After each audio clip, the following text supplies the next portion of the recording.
Hey guys, this is Kristin Martinez. I'm a licensed marriage and family therapist in the state of California. I am an expert in trauma-informed care. And this channel, Talk It Out, is all about helping community-based therapists who work at agencies, who work for counties, who work for the state, to feel comfortable in calling themselves experts in trauma-informed care, because that's exactly what you need to be to work with the populations that you work with. Today, I am going to be talking about an intervention out of this amazing book. And if you have the resources to buy it or your agency does, I totally recommend it because everything in this book is golden.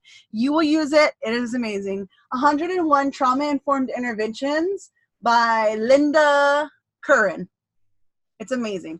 So today I want to talk to you a little bit about what we're going to be doing. It's Intervention Monday, so I'm going to talk you through guided imagery. I want to talk a little bit about why it's helpful for people with trauma, and then I'm going to actually walk through a guided imagery exercise for you to actually do with me while you're watching this video. Okay, so then I'm also going to link in the comments to a separate video that's just me doing the intervention that you can actually use with your clients. So it'll be like, you'll see the label like Intervention Monday, containment imagery, and then I'll put like in parentheses clients so that you guys can just go straight to that video and play it for clients if you need to, because it is kind of long. So be prepared. So a couple of great things about imagery. We know when we're talking about trauma, we know that when we have really highly stressful events, we kind of lose functioning in the upper parts of the brain, sorry, I'm trying to look for the page of the intervention. And all of it from the frontal cortex switches to the back, which is the amygdala, which is your sensory, your primitive, your emotional, instinctive brain. And so when you have trauma, that's what you're functioning out of. And a lot of times, if you haven't ever been able to calm down, and especially for those who have complex trauma or just trauma that they haven't been able to like bring themselves down from, they're stuck back here in this back brain and the front brain is off. What does that mean? It means that a lot of times especially for young people or for people who have more acute trauma, it is very difficult to process information when you're in a state of traumatic stress. So people talking to you, when you're reading, all of that stuff, when you are in a state of stress, you don't pay attention to it. But what you can pay attention to is like images, symbols, people's nonverbal cues, and so forth. And so some of what this guided imagery has to do with voice, rhythm, breathing, which is really helpful because it helps the body to calm, and it gives the signals to a hypervigilant person that you're in a safe space. So if you're spacing, if you're talking at a certain level, if you're breathing throughout the entire activity, you're kind of giving them the nonverbal cues that this is a safe place and that they can calm themselves down. And in that case, then you're planting these images instead of words. You're not telling them, hey, this is safe. You're giving them an image now, right? So we're feeding images and symbols of how this person is safe and how this person is in control of being safe. Imagery is so very powerful. Like I said, traumatic stress is generally stored in like sensory information. And so if we can access how that person has that sensory information stored and also I'm not saying implant, but encourage other certain sensory type images and memories, we can kind of start to help them shift the experience of being in a constant state of traumatic stress. That was a mouthful. I want to read you a couple of the paragraphs that I thought were excellent from the explaining of this, and I think really gives some insight into why this can be so incredibly helpful for your clients who are struggling with trauma or who are just like super duper stressed out, okay? Or with even self-image, which I love about this exercise, actually talks about some stuff like you could put your self-image in there, like things that people say about you. You can use this for bullying. You can use it for everything, guys. I love imagery and visualization activities and exercises. Okay, imagery is effective because it basically bypasses rational thought and logical assumptions, delivering healing messages directly to the hypervigilant primitive brain. Once received, imagery disperses gentle reminders of health, strength, meaning, and hope that affect unconscious assumptions and self-defeating concepts. Because it is processed through the right brain's primitive, sensory, and emotion-based channels, it is an ideal intervention for post-traumatic stress. Imagery works on the right brain, the home of feeling, sensing, and perceiving, rather than the thinking, judging, analyzing, and deciding functions of the left brain. Because it does not depend on the brain's logical and analytical centers, it circumvents psychological resistance, fear, hopelessness, worry, and doubt, and goes directly to attitude and self-esteem without interference from the rather obstinate literal mind that is the domain of the left brain. Brain development studies have shown that traumatized brain is impaired in its ability to focus on language or verbal content. Instead, it tends to focus on processing nonverbal danger cues, body movements, facial expressions, and tone of voice as it searches for information about danger and threat. The primitive brain, in effect, co-opts cognition and behavior in the service of safety and survival. Unfortunately, this tendency causes some temporary loss in the ability to think abstractly, process language, and attend to ideas or word meanings. These functionings are higher cortical functions, gray matter issues, which can only be attended to once the primitive brain is sufficiently calmed. It seems clear that interventions that rely on cognitive problem-solving activities do not, and more importantly, cannot have much impact on clients or their terror-driven behavior. For me, this is really applicable. And in community-based mental health, a lot of the kids that we're dealing with, I worked with kids. I know a lot of you don't work with kids, but for me, I'm going to talk about kids a lot because that's how I worked in community-based mental health. And for me, I'm just thinking about a lot of my clients who were teenagers who were really already struggling in school to stay focused, to do their homework, to do their reading, and then they'd resort to doing other things, like ditching and then drugs. All of it kind of makes a lot of sense because if I'm not even able to pay attention and process the information, and they're talking to me, I'm going to be goofing around, I'm going to be doodling in my book, I'm going to be doing a whole bunch of other things. And then you have this group of people telling you that you're not trying hard enough, that you're lazy, that you're stupid. Hell yeah, I'm going to go do some drugs with my friends. Everybody thinks I'm a failure anyways. So you could see, you could already see the effect of trauma and how it can really severely cause impairments in children and youth. And when you have clients who are like that in school, try and figure out, is it coming from the trauma? Is there a trauma? For me, I ran a group for a while. I think it was like a year-long group of boys at one of the high schools. And I'll tell you what, by the end of this thing, we figured out so many things that they were doing. They all had similar issues, and they all had very similar trauma histories. And at first they didn't see it as trauma, but by the end they started to really process the effects of some of these events had on their lives and have on their functioning. And they had given themselves a little bit more space to realize, this is what my brain's going through. So that's a caveat. Let's continue, guys. Okay, so another really important paragraph that I want to share. With the advancement of technology, neuroscience has shown us that traumatic changes appear in Broca's area of the brain, where personal experience gets translated into language. It appears that survivors can see, hear, smell, taste, and feel parts of traumatic events, yet struggle unsuccessfully to translate these sensory elements into language. In addition to this speechless terror, some long-term trauma survivors experience an additional deficit in their analytical ability.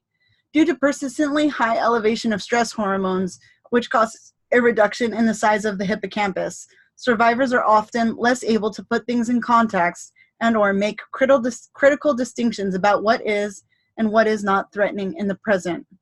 Without this necessary discernment, survivors become more and more impulsive and less inhibited. Again, this really speaks to a lot of clients who end up getting diagnosed with ADHD, because the more their brain is off and freaking out, like the more that they're just going to make actions because they're in a state of survival. And when you're in a state of survival, like life or death, baby, you better run. You better do something and do it quick. So a lot of times trauma looks like ADHD because of that impulsive piece that is absolutely present in post-traumatic stress disorder. And another thing that I really want to talk about here from this paragraph is when they talk about when trauma survivors are remembering something. This is what it made me think about, remembering a traumatic event. And I'm a trauma survivor myself, and it really makes sense to me because sometimes you look back and you're like, yeah, but it wasn't that bad. Or sometimes you're even thinking, could that have really happened? Did it really happen? How could they have done that? And like, it's really difficult to process information. And like I said, put it into context. Like, hey, no, that was your uncle. He totally abused his power. It was totally not okay. But when you're a trauma survivor, you think you're unable to make those distinctions because the amount of stress that your brain is under and the amount of like just survival. I just have to survive. And when you come out of an experience like that, you also still have to survive with the memory of it, which is traumatic in itself. It's very, trauma is very, very complex, guys. But I'm really excited to do this with you guys. I want you guys to join me in doing this yourself. And then, like I said, I am going to link to the second video of just me doing this exercise in the description.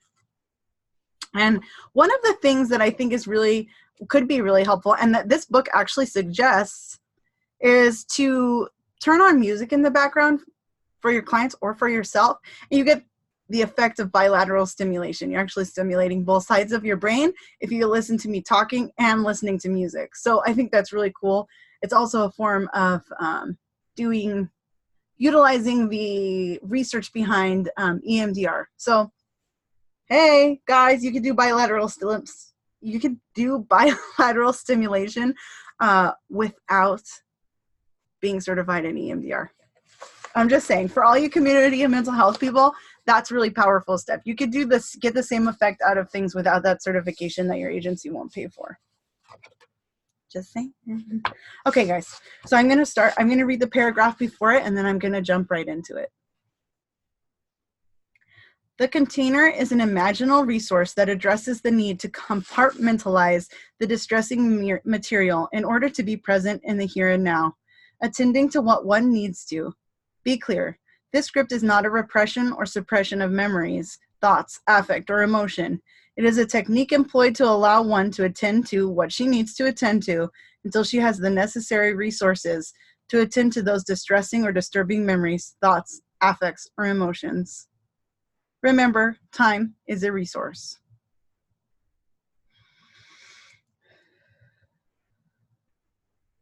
Allow yourself to be comfortable, either lying down or sitting up with your back, neck, spine fully supported. Knowing that you will not be interrupted for the next little while, begin by gently closing your eyes. Now begin to bring your attention to your breath, the direct experience of your breath, however it is, and however it changes. Allow yourself to softly focus your awareness onto the breath that is arising right now, the in-breath and the out-breath, the rising and the falling. If you can, try to follow one full cycle of the breath from the beginning of the in-breath through its entirety, and then to the beginning of the out-breath through its entirety. Allow yourself the time and the space to be in direct contact with the breath throughout one entire cycle.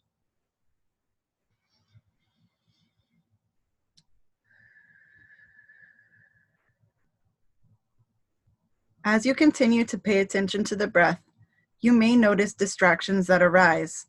Just allow yourself to notice those distractions, any bodily sensations, or any thoughts that may arise. If possible, allow yourself to become aware of the separateness of those bodily sensations.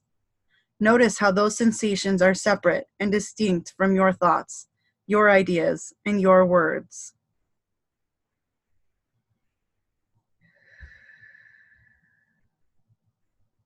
Now, as you continue with this focused awareness, you will notice how often you lose contact with the breath. Maybe you become caught in a thought or an idea or plan, or maybe some other bodily sensation pulls your attention. When a distraction happens, simply notice that you have lost connection with the breath and gently bring your awareness back. We'll begin now with a deep breath in through your nose, inhaling slowly and deeply. Exhale through pursed lips until all the air has been released.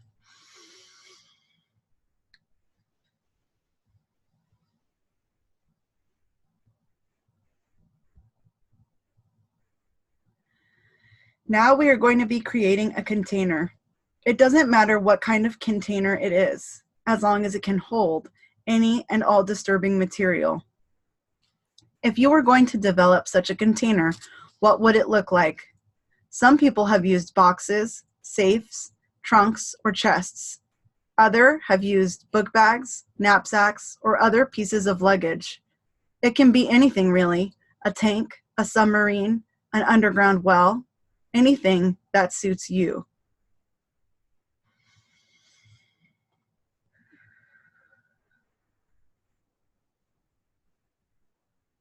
Can you bring to mind an image of something like that? Something that would be able to contain any and all disturbing material? When you have one in mind, take a good look at it. What material is it made out of? How is it held together? How big is it? What color is it? Are there any markings on it? If there are markings, notice them.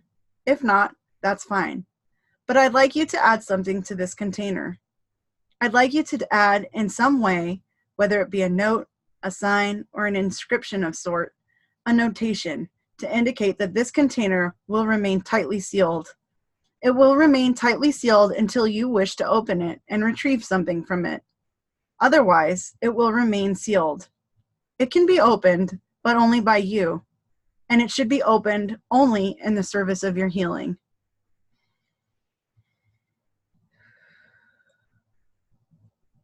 So once again, look at your container. Does it already have that message on it? If not, place it there now. Now, how does this container open? Are you able to open it by yourself, or do you need help? Is there a lock on it? If not, feel free to put one or several on it now.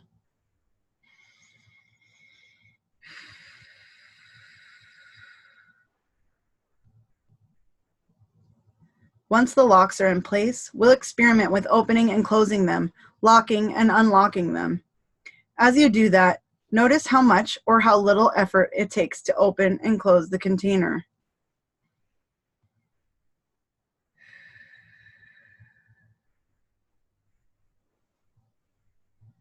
When you feel comfortable handling it, I'd like you to think of something that you might put into the container, just for practice. Do whatever is necessary to open it up, and then place something in there. When I say something, I mean anything really. Anything that may be distressing or disturbing to you right now. It could be thoughts or worries, bad feelings or bad memories.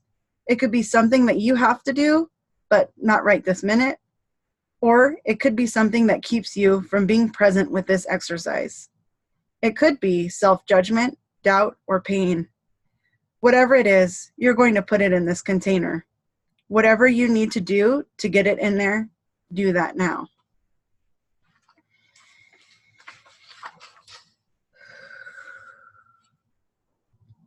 Once the disturbing material is in, close it up and lock the container.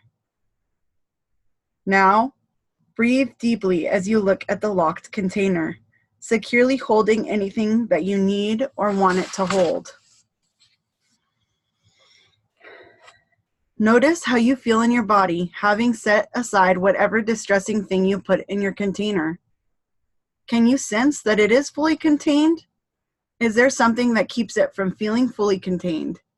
If so, can we try opening your container and putting that in there as well? Remember, this container is yours and will hold anything and everything you need it to hold for as long as you need it to.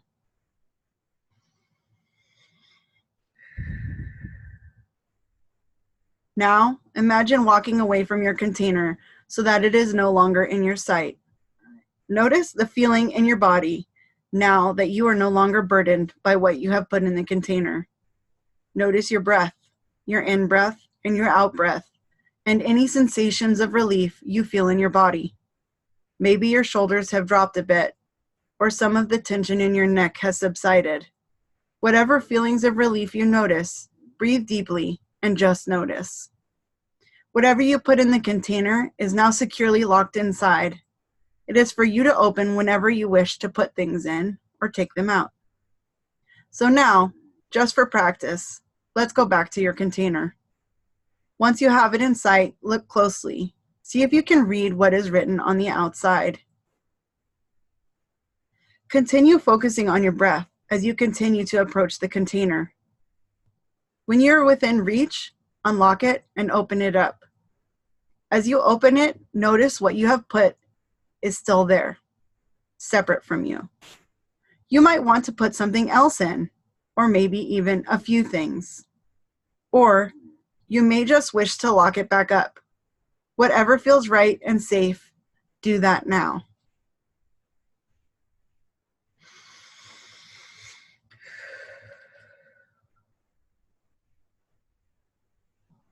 And once you're finished practicing putting things in your container and securely locking it up, you can walk away from the container. As you walk away, begin to bring yourself and your awareness back to this room. Know that this resource, this secure container, is available to you at any time. Know that you can use it to hold any and all disturbing things.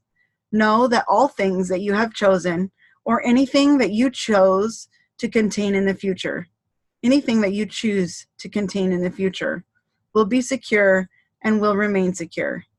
You can access the material whenever you feel ready to do so, but for now, you may leave it, knowing it is safely and securely contained.